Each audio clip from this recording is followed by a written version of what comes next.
का आभास हो गया कि मैंने गलत किया, और उसका अगर आपने प्रायश्चित किया तो गलती से मिलने वाला जो आपको दंड है वो 40% कट जाएगा, 60% तो फिर भी भोगना पड़ेगा।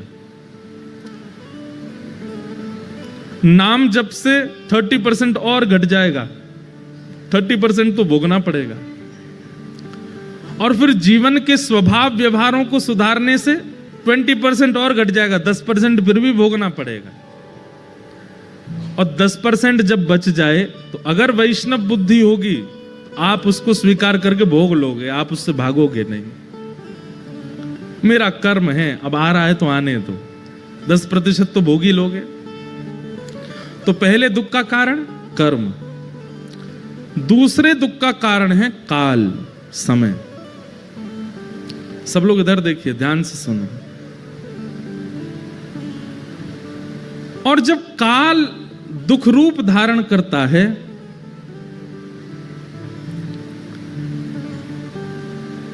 तो काल क्या करता है? मति का हरण कर लेता है। व्यक्ति का जब समय खराब आता है ना, तो कितना भी बुद्धिमान हो उसकी बुद्धि उल्टी हो जाती है। भगवान स्वयं गीता में अर्जुन को कहते हैं कि जब मुझे किसी के ऊपर बहुत देख के लगता है ना कि भाई बहुत फूल लिया, अब तू आजा चपेटे में आओ हमारे में, तो हम क्या करते हैं?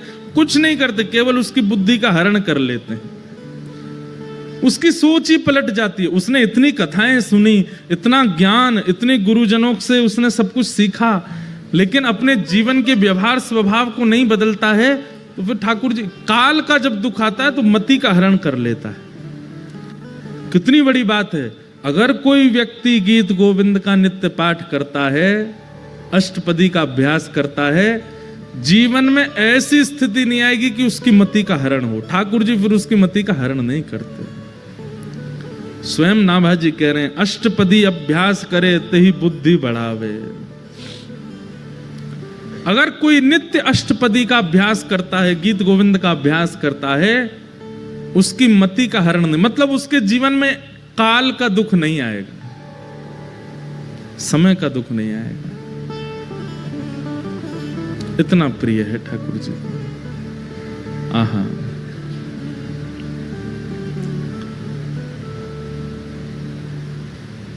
अरे और कहां तक कहें। जब जयदेव महाप्रभु पहुंचे और श्री जगन्नाथ महाप्रभु का दर्शन करते हुए गा रहे थे, श्रित कमला कूच मंडल धृत कुंडल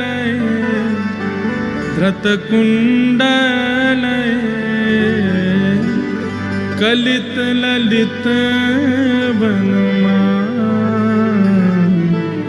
वनमाल तक पहुंचे थे। बस गाना तो चाह रहे थे जय जगदीश हरे, लेकिन श्री जगन्नाथ महाप्रभु अपने मधुर अधरों से गाने लगे, जय जय देव। आज जय जगदीश हरे नहीं होगा, आज जय जय देव हरे होगा। हे जयदेव, तुम्हारे इन भावों को हम प्रणाम करते हैं। हमारी इन अंतरंग स्थितियों को तुम लिख रहे हो, हम वंदन करते हैं। श्री जयदेव महाप्रभु वो पहले ब्याह नहीं कर रहे थे। इधर देखो, ध्यान से सुनो। सबको आवाज आ रही है हमारी? किसी को नहीं आ रही हो तो हाथ ऊपर करो। सबको आ रही है ना? हाँ, तो ध्यान से सुनो। जयदेव महाप्रभु पहले ब्याह नहीं कर रहे थे, और ये निश्चित होता है कि जिसके अंदर भक्ति मात्रा में आ जाती है वो ब्याह से भागता है। वो संसार के विषयों से कहीं ना कहीं स्वयं को बचाता है। तो जयदेव महाप्रभु, आपके माता पिता जो थे वो बाल्यकाल में ही चले गए थे। तो बचपन से ही आप जगन्नाथ महाप्रभु को ही अपने माता पिता मानते थे। जब जगन्नाथ भगवान का इन्होंने दर्शन किया, तो दर्शन करने के बाद में इनके मन में भाव आया कि मैं एक नियम धारण कर लेता हूं। क्या? मैं इतना विरक्त भाव में रहूंगा, वृक्ष के नीचे रहा करूंगा, और एक रात जिस वृक्ष के नीचे रहा, दूसरी रात उस वृक्ष के नीचे नहीं रहूंगा। ऐसा नियम बना लिया जयदेव महाप्रभु ने। गीत गोविंद इतना प्रिय लेखनी से नहीं बना है, इतना प्रिय शब्दों से नहीं बना है, इतना प्रिय जगन्नाथ जी को रचयिता की वजह से बना है। शब्द तो संस्कृत के हैं, मैं भी लिख सकता हूं, आप भी लिख सकते हो।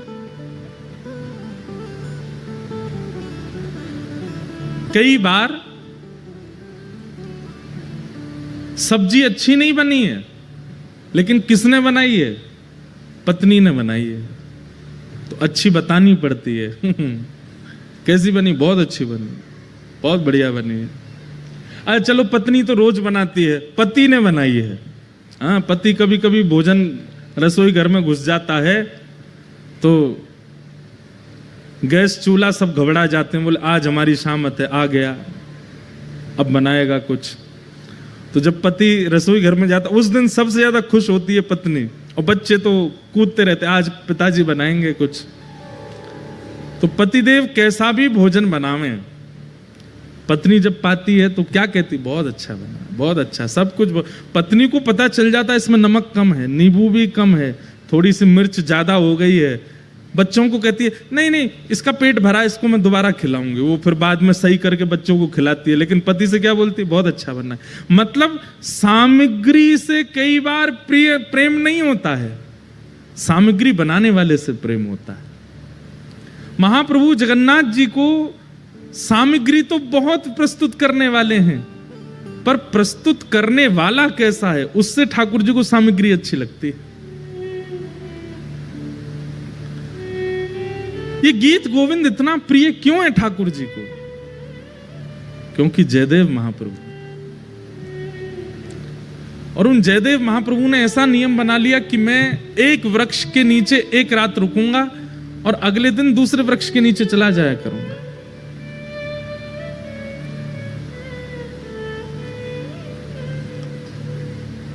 महाप्रभु जगन्नाथ जी को बड़ी चिंता रहती है जयदेव जी की। उनको लगा कि बताओ, मेरा इतना प्रिय जयदेव, उसकी रचना मुझे इतनी प्रिय कि ठाकुर जी आज भी गीत गोविंद ओढ़ के सोते हैं, हृदय से लगा के सोते हैं। अरे भाई, कोई प्रेम का निर्वहन 10 साल कर ले, 20 साल कर ले, 50 साल कर ले, 60 साल कर ले। श्री जगन्नाथ महाप्रभु 1000 साल से अपने प्रेम का निर्वहन कर रहे हैं। एक भी रात पिछले 1000 सालों में ऐसी नहीं गई है जिसमें महाप्रभु जगन्नाथ जी गीत गोविंद को लपेट करके ना सोए हों। हर रात गीत गोविंद को अपने हृदय से लगा के सोते हैं।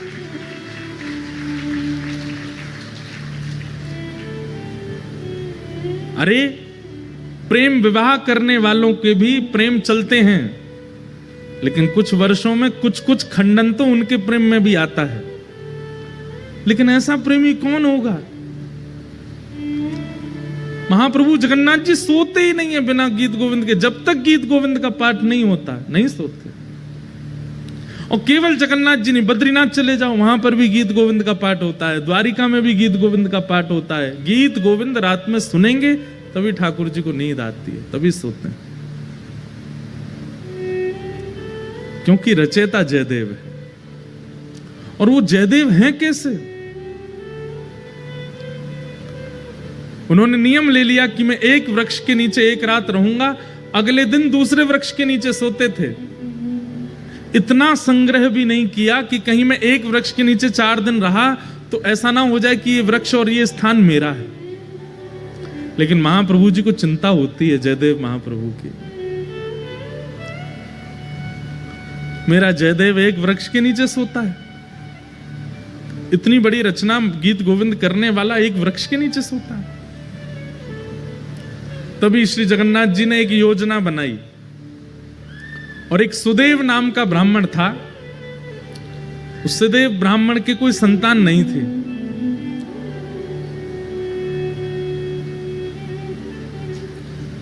सब लोग बहुत ध्यान से सुनो, बहुत अच्छी कथा है।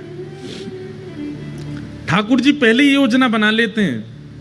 तो सुदेव ब्राह्मण के पहले कोई संतान नहीं थी, तो सुदेव ब्राह्मण ने जगन्नाथ महाप्रभु से कहा कि भगवान, एक संतान का सुख मुझे दीजिए, मैं वचन देता हूं उसकी बाल्यावस्था पूरी हो जाने के बाद जैसे ही वो बालक कुमार अवस्था का होगा, मैं आपके चरणों में निवेदित कर दूंगा, वो बालक आपका हो जाएगा। फिर ये मेरा वचन है आपको। तो जैसे ही भगवान ने देखा कि भाई ये जयदेव महाप्रभु एक ही वृक्ष के नीचे रहते हैं, तभी ठाकुर जी ने विचार किया कि हम कैसे इनके इस वृक्ष के नीचे रहने वाले सिस्टम को दूर करवाएं। तभी ठाकुर जी को याद आया कि एक सुदेव ब्राह्मण था, उसने इतने वर्ष पहले हमसे कहा था कि एक संतान हो जाए तो वो हमें अर्पित करेगा। और ठाकुर जी की कृपा से उस सुदेव ब्राह्मण के यहाँ एक पुत्री ने जन्म लिया। महाप्रभु जी ने विचार किया कि उसकी पुत्री अब विवाह के योग्य हो गई है। महाप्रभु जी ने उसको स्वप्न दिया सुदेव ब्राह्मण को, और स्वप्न में जाकर के उसको याद दिलाया कि तुमने हमसे कहा था एक संतान होगी तो तुम हमको अर्पित करोगे, तुम्हारी बेटी हुई, अब भूल गए अपना वचन। अगले दिन ही सुदेव अपनी बेटी लेकर के महाप्रभु जगन्नाथ जी के सामने गया। जय जय, मेरी धृष्टता क्षमा, मैं भूल गया था कि पुत्री आपको अर्पित करनी। मेरी पुत्री, आप इसको स्वीकार करो।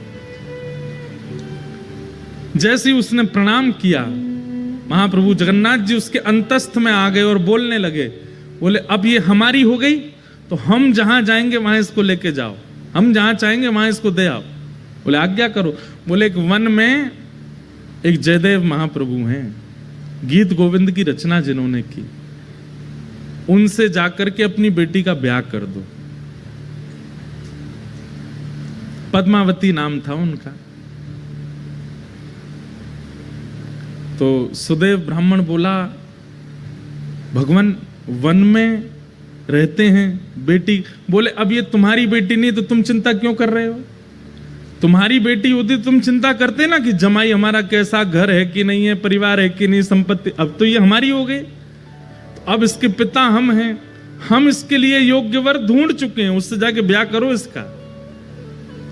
और जो आज्ञा भगवान, बिल्कुल संशय नहीं है मेरे चित्त में, मैं ब्याह कर दूंगा।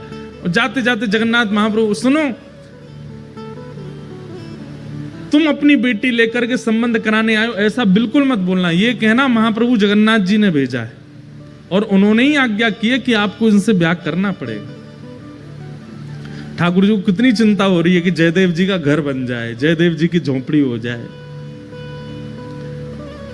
सुदेव ब्राह्मण अपनी पुत्री पद्मावती को लेकर के पहुंचे। श्री जयदेव महाप्रभु एक वृक्ष के नीचे बैठे थे तो प्रणाम किया। जयदेव महाप्रभु, कहिए भगवान कैसे आना हुआ? बोले भगवान आप सुयोग्य हैं और मेरी बेटी आपके बिल्कुल योग्य है, मैं अपनी पुत्री का आपसे विवाह करने के लिए आया हूं। और ये मैं अपनी पुत्री का विवाह करने इस भाव से नहीं आया कि मैं इनका पिता हूं। महाप्रभु जगन्नाथ जी ने मुझे स्वप्न देकर के आज्ञा दी है कि आप इनको स्वीकार करो। जयदेव महाप्रभु उठ खड़े हुए, हंस करके बोले जगन्नाथ प्रभु तो बोलेंगे ही, खुद ने तो 16,108 किए हैं, उनको क्या कमी है? वो तो 10-5 हजार और कर लें तो भी उनको कोई दिक्कत नहीं, वो तो कर्तुम अकर्तुम अन्यथा कर्तुम समर्थ परमेश्वर हैं, वो संभाल भी सकते हैं। पर मैं कैसे संभालूंगा इनको? मैं तो एक वृक्ष के नीचे एक रात रहता हूं, फिर दूसरे वृक्ष के नीचे दूसरी रात गुजारता हूं, तीसरे मेरा कोई ठिकाना नहीं है। और भाई इनको रखने के लिए तो बहुत व्यवस्थाएं करनी पड़ जाएंगी, मेरे भजन में बाधा हो जाएगी, मेरे चित्त में इतना भाव प्रेम नहीं उमड़ पाएगा फिर ठाकुर जी के प्रति। क्षमा करें महाप्रभु, भले ही जगन्नाथ जी ने इनको भेजा। अब देखो ये अधिकार प्रेमी व्यक्ति को प्राप्त होता है। हम आप होते तो घबरा जाते, ओहो जगन्नाथ जी ने कहा है फिर तो मानना पड़ेगा, फिर तो करना पड़ेगा, फिर तो स्वीकार होना ही चाहिए। लेकिन जयदेव महाप्रभु इतने जानते हैं ठाकुर जी को, इतना प्रेम है उनका। बोले महाप्रभु जी से कहो कहीं और व्यवस्था देखें इनके लिए, बाकी सारी आज्ञा उनकी स्वीकार है पर ये स्वीकार नहीं है, हम ब्याह नहीं कर पाएंगे।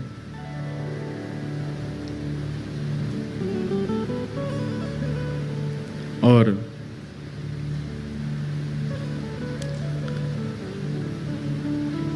श्री जयदेव महाप्रभु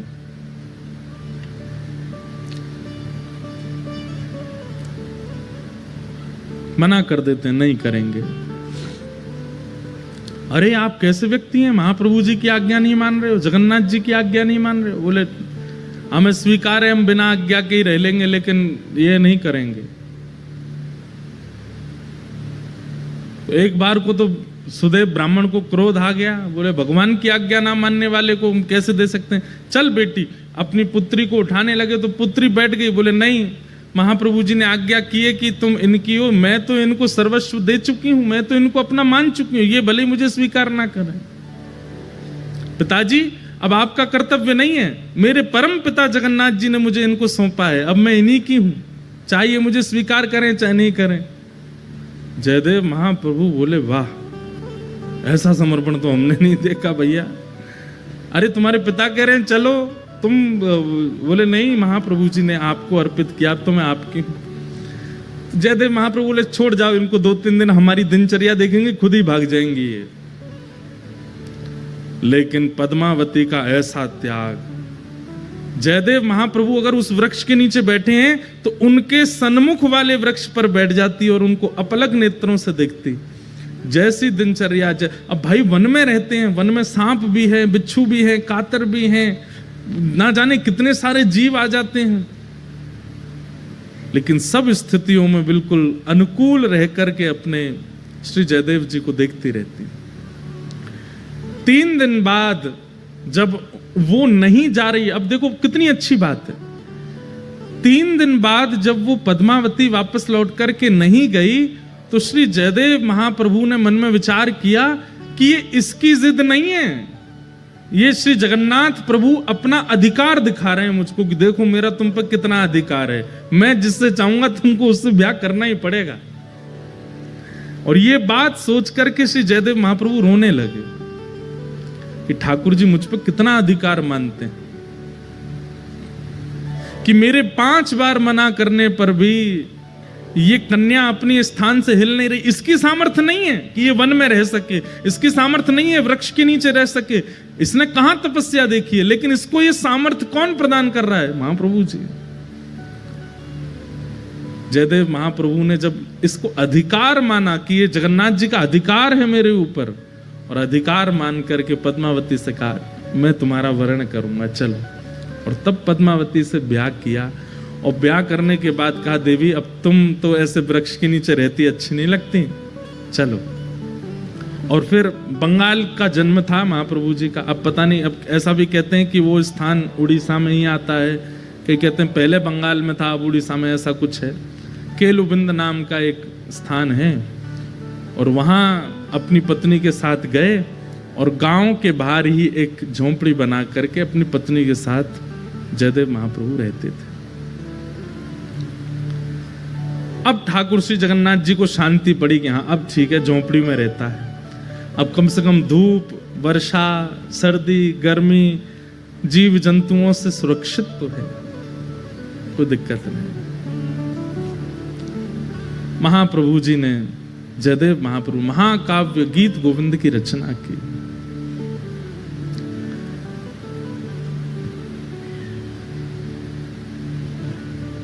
और ऐसा कहीं कहीं वर्णन आता है कि जयदेव महाप्रभु बोलते थे और उनकी पत्नी जो पद्मावती थी वो लिखती थी, वो उनसे लिखवाने का क्रिया करते थे।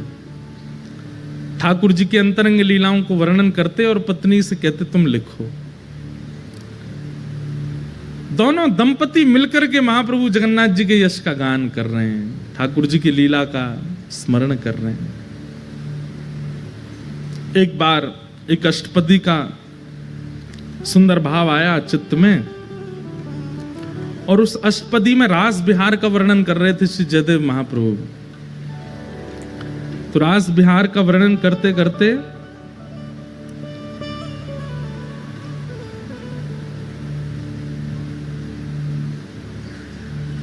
वदसि यदि किंचिदपि दंतरुचि कौमुदी हरति दरति मिरत मति घोरम।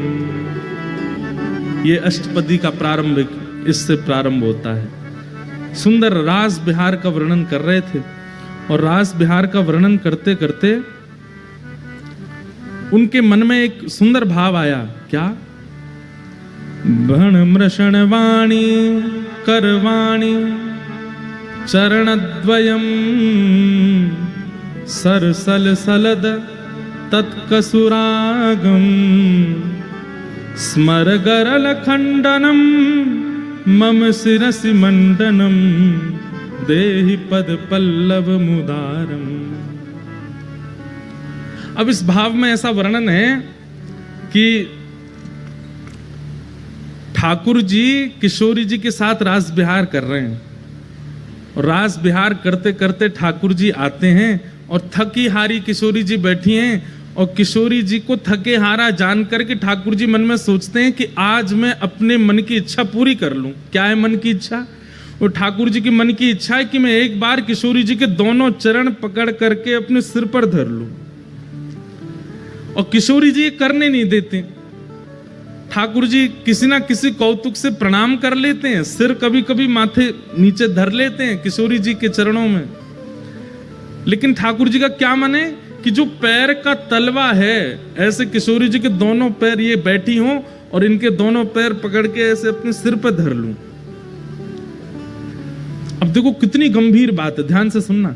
जयदेव महाप्रभु नेत्र बंद करके चिंतन कर रहे हैं और चिंतन करते करते उनको दृश्य क्या दिखा कि ठाकुर जी ने देखा किशोरी जी थकी हारी बैठी हैं एक शिला पर और तुरंत ठाकुर जी सोचते हैं आज अच्छा समय है, किशोरी जी के दोनों चरण उठा करके अपने श्री मस्तक पर रख लूं। जयदेव महाप्रभु कहते कहते रुक गए। और रुक क्यों गए? बोले कहीं ऐसा तो नहीं कि ठाकुर जी और किशोरी जी के इस भाव को मैं जो देख रहा हूं मेरी पत्नी किसी अन्य भाव में ले जाए।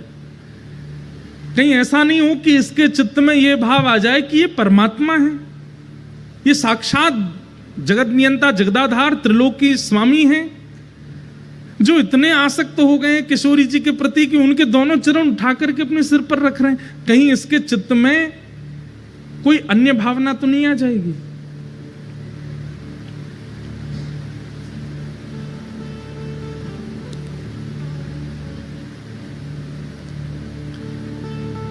बोलते बोलते जयदेव महाप्रभु रुक गए और तुरंत मन में विचार किया कि मैं अपना नित्य क्रम करे आता हूं और इसको मैं थोड़ा परिवर्तित करके बोलूंगा, ऐसा कोई भावना आवे जिससे इसके चित्त में कोई दुर्भाव प्रकट हो जाए। तो जयदेव महाप्रभु बोले देवी अभी ना मुझे आगे याद नहीं आ रहा है, तुम एक काम करो इसको आगे मैं पूरा करूंगा, यहीं रख दो। और कलम और गीत गोविंद की पुस्तिका वहीं रख करके जयदेव महाप्रभु बोले तुम भोजन प्रसाद तैयार करो, मैं गंगा स्नान करके आता हूं और स्नान करके आके फिर प्रसाद पाके फिर लिखूंगा। वो ठीक है। अब वो चली गई प्रसाद बनाने, जयदेव महाप्रभु चले गए गंगा स्नान करने। इतने में ठाकुर जी ने मन में विचार किया कि इस भाव को लिखने में इनको संकोच क्यों हो रहा है।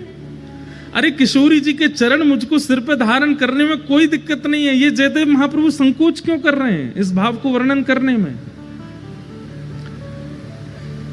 और बोले ये स्नान करके आएंगे, इसको परिवर्तित करके कुछ और लिख देंगे, और लेकिन मैं चाहता हूं कि यही लिखा जाए।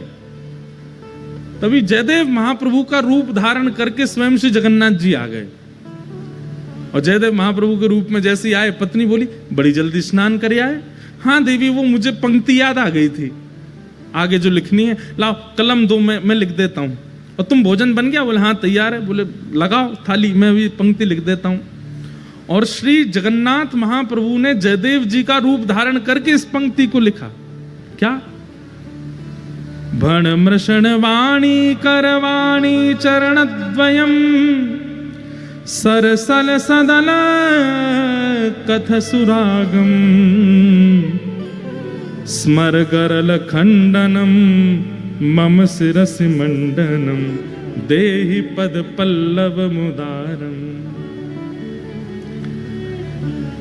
हे किशोरी जी, आपके चरण कैसे हैं? बोले इन चरणों को यदि कोई दूर से देख ले और उसके चित्त में यदि काम भी उत्पन्न हो गया होगा तो किशोरी जी के चरणों में इतनी सामर्थ्य है कि उसके हृदय से उस काम का नाश हो जाएगा। ऐसे काम नाशक इन चरणों को मैं अपने शीश पर धारण करता हूं। स्वयं ठाकुर जी ने लिखा और लिख करके जयदेव महाप्रभु की छाप लगा दी। जयति जयदेव कवि भारती भूषितम मानिनी जननि तिशातम। जयदेव महाप्रभु की छाप लगा करके और पूरी पंक्ति पूरी करके देवी भोजन लगाओ। पत्नी ने, पद्मावती ने भोजन बनाया, ठाकुर जी ने प्रेम से पाया। और नियम था पद्मावती का कि जयदेव महाप्रभु पाते, फिर उसी थाली में जो बच जाता उसमें ही थोड़ा परोस के पाती थी। आज ठाकुर जी ने अपना अधरामृत दे दिया पद्मावती को, और पद्मावती ने प्रेम से उसी में ही दाल भात मिला करके पाया। आज तो ऐसा अद्भुत, आज पद्मावती बोली, ऐसा लगता है मेरे हाथों में लक्ष्मी आ गई है। कितना सुंदर स्वाद, ऐसा लगता है जगन्नाथ महाप्रभु का भात पा रही हूं क्या। बड़े आनंद में निमग्न होकर के एक एक कोर पा रही थी, तभी जयदेव, असली जयदेव आ गए। और वो जयदेव कहां गए? बोले देवी मैंने तो बहुत पा लिया, अब मैं सोने कक्ष में जा रहा हूं, तुम पालो। जगन्नाथ जी तो चले गए भीतर कक्ष में, असली जयदेव जी आए। आकर के अपनी पत्नी को देखा, वाह देवी, इतनी जोर की भूख लगी कि आज हमसे पहले ही पा लिया आपने। पद्मावती बोली, क्या कह रहे हैं? बोले तुम रोज हमको पवाती हो, फिर हमारे बात पाती हो, आज हमसे पहले ही पा रही हो। पद्मावती बोली, कुछ खा पी लिए हैं क्या आप? अरे अभी अभी तो आप प्रसाद पाके सोने गए थे, आपका जो बचा थाल में वही मैं पा रही हूं। जयदेव महाप्रभु बोले, मैं तो तब का गया, गंगा स्नान करके और संध्या वंदन करके अब लौटा हूं, मैं कहां प्रसाद पाया मैंने अभी। अरे आप थोड़ी देर पहले आ तो गए थे, बोले मुझे पंक्ति याद आ गई है, जल्दी कलम दो, और तुरंत आप लिखने बैठ गए और लिख करके आज बड़े खुश हो रहे थे, बड़े आनंद से अपना ही नाम गा रहे थे, वाह जयदेव कह रहे थे। और फिर प्रसाद प्रेम से आपने पाया, और सोने गए हो भीतर, पीछे से निकल के फिर आ गए हो बाहर, ये क्या लीला कर रहे हो आज? जयदेव महाप्रभु बोले, मैं पंक्ति लिखने आया था। बोले हाँ, कहाँ है? गीत गोविंद काव्य। बोले वो वहीं जहां आप रखते हैं वहीं रखा है। तुरंत दौड़ करके गए, और जैसे ही उस पंक्ति को देखा, जिस पंक्ति को लिखने में संकोच जयदेव महाप्रभु कर रहे थे, सुंदर अक्षरों में श्री जगन्नाथ जी अपने हाथों से लिख करके गए। और जब अंतिम पंक्ति पढ़ी, जयति जयदेव कवि भारती, जयदेव की जय जय हो, जो भारत में ऐसा भूषण रत्न जयदेव प्रकट हुआ उसकी जय जय हो। अपने प्रति ये मान सम्मान महाप्रभु जी के द्वारा सुन करके, देख करके जयदेव जी रो पड़े। तुरंत पत्नी से बोले, चलो जगन्नाथपुरी। महाप्रभु जी के सन्मुख आकर के इतना रोए, नाथ आप कितना स्नेह देते हैं, कितना प्रेम करते हैं, सर्व भावों से आपने मुझे युक्त कर दिया है। मैंने क्या दिया आपको? केवल शब्द ही तो प्रकट कर रहा हूं, इससे अधिक तो मैं कुछ करता नहीं आपके लिए। ना कभी कोई रत्न चढ़ाए हो, ना कभी कोई भेष चढ़ाया हो, ना कभी महाप्रसाद लगाया हो, ना कभी 56 भोग का कोई मनोरथ जगन्नाथपुरी में कोई विशेष उत्सव किया हो, कुछ नहीं। दूर बैठा बैठा केवल शब्द प्रस्तुत करता हूं और आप इतने प्रसन्न हो जाते हैं। जयदेव महाप्रभु को देख करके जगन्नाथ जी कहते हैं, ये सबसे प्रिय भोग है मेरा, जब कोई भक्त अपने शब्द प्रकट करता है, ये मुझे सबसे ज्यादा प्रिय लगता है। इसलिए भैया, ये गीत गोविंद महाकाव्य, इसको सामान्य स्तुति मत समझिएगा। ना तो शरीर के रोग दूर होंगे, ना घर परिवार के कलेश दूर होंगे। गीत गोविंद कोई हनुमान चालीसा की तरह पाठ नहीं करना, भूत पिशाच निकट नहीं आवे, महावीर जब नाम सुनावे। गीत गोविंद तो प्रेम लक्षणा